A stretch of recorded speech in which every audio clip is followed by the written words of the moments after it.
علیکم ورحمۃ اللہ وبرکاتہ۔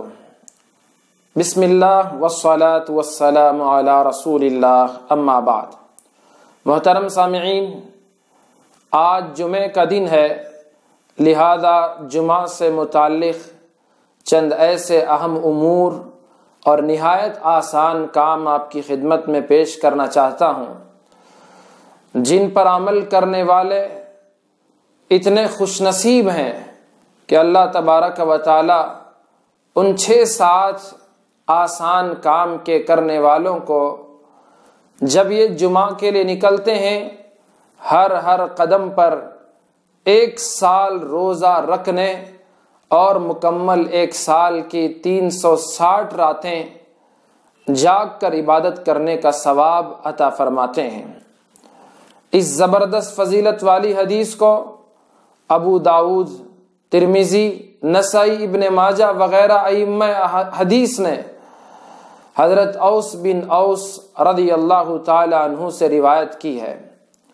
قال رسول اللہ صلی اللہ علیہ وسلم: من غسل یوم الجمعۃ واغتسل وبکر وابتکر ومشى ولم يركب ودنا من الامام واستمع ولم يلغ كان له عمل سنة اجر صيامها وقيامها او كما قال عليه الصلاة والسلام۔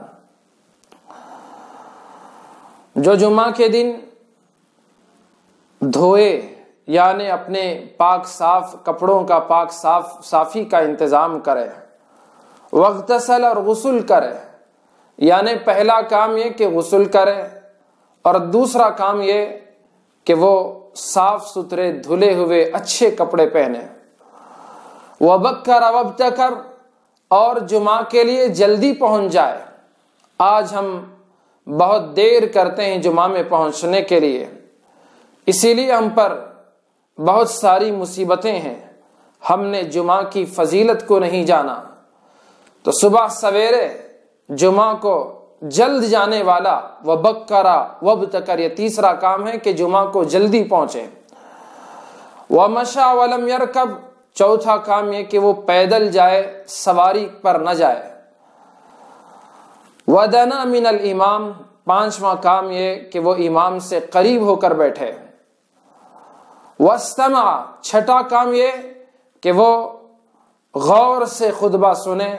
ولم یلغو، کوئی بیہودہ بیہودہ کلام نہ کرے، یہ 7واں عمل ہے کہ وہ بیہودہ کوئی کلام، بیہودہ گفتگو اور بیہودہ کوئی کام نہ کرے۔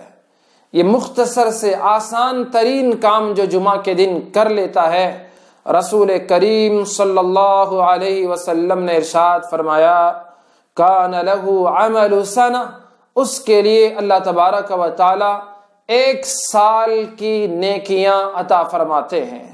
نیکیاں بھی سال بھر روزہ رکھنے کی، اجر صیامھا وقیامھا، اور سال کی ہر رات عبادت کرنے کا ثواب ایک قدم پر عطا کرتے ہیں۔ تو جتنے قدم جمعہ میں مسجد کو پیدل جانے میں استعمال ہوتے ہیں، اتنے قدم پر اللہ پاک اتنے سالوں کے روزے اور اتنے سالوں کی راتوں میں جاگ کر عبادت کرنے کا ثواب عنایت فرماتے ہیں۔ تو غسلہ یہاں ایک لفظ ہے، میں اس لفظ کی آپ کو تشریح کر دوں، یہ زیادہ مناسب ہے، اس لیے کہ اس غسلہ لفظ کو تشدید کے ساتھ غسلہ بھی پڑھا گیا ہے، اور اس کی تائید بھی روایتوں سے ملتی ہے۔ اور غسلہ کے معنی ہیں غسل کرائے، یعنی شب جمعہ اپنی خواہش اپنی بیوی سے پوری کرے جس سے اس پر غسل واجب ہو، یعنی بیوی پر بھی غسل واجب ہو، تو غسل کرائے اور خود غسل کرے اور جلد جائے، امام سے قریب ہو، پیدل جائے اور غور سے خطبہ سنے اور کوئی لغو کام نہ کرے، تو اس پر اس کو اللہ پاک یہ اجر عظیم عطا فرماتے ہیں۔ اور دوسرا، اس غسلہ لفظ کو غسلہ بغیر تشدید کے بھی پڑھا گیا ہے، من غسلہ، اس کے معنی جو دھوئے۔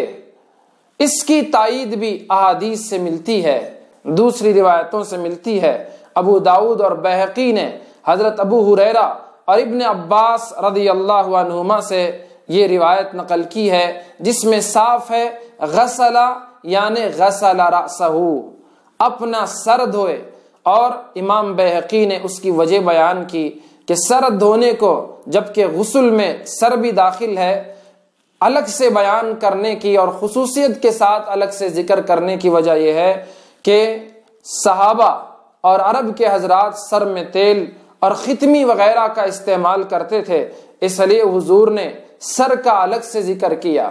اور بعض محدثین نے اس کو کپڑے دھونے اور پاک صاف خوب پاکی صافی حاصل کرنے کے متعلق اس کی وضاحت کی ہے۔ تو جو حضرات شادی شدہ ہیں وہ غسلہ لفظ اگر پڑھ رہے ہیں جس کے معنی غسل کرائے، تو ان کے لیے شب جمعہ اپنی خواہش پوری کرے اور صبح وہ خود بھی نہائے اور عورت کے نہانے کا انتظام کرے۔ اور جو غیر شادی شدہ ہیں جیسے امام بیہقی اور ابو داود نے روایت نقل کی ہے کہ اس غسلہ لفظ نہیں بلکہ غسلہ بغیر تشدید کے ہے جس کے معنی کپڑے دھوئے یعنی خوب پاکی صافی حاصل کرے، یہ مطلب ہے۔ تو بہرحال جمعہ کا دن اہم ترین دن ہے، فضیلت والا دن ہے، یہ نہایت سادہ، بالکل آسان اور بے حد سہل 6-7 اعمال ہر کوئی اسے کر سکتا ہے، انجام دے سکتا ہے۔ مولانا علی قاری رحمہ اللہ نے ارشاد فرمایا، محدثین فرماتے ہیں کہ اسلامی شریعت میں اتنی فضیلت والی کوئی حدیث ہم نے نہیں دیکھی، اس کے بعد بھی اگر مسلمان اس میں غفلت برتیں تو بڑی ہی بدنصیبی اور بدبختی کی بات ہوگی۔ اللہ تبارک و تعالی ہمیں جمعہ کا اہتمام کرنے کی توفیق عطا فرمائے اور جلد جا کر جمعہ پورے اہتمام کے ساتھ ادا کرنے کی توفیق عنایت بخشے۔ آمین۔ وما علینا الا البلاغ المبین۔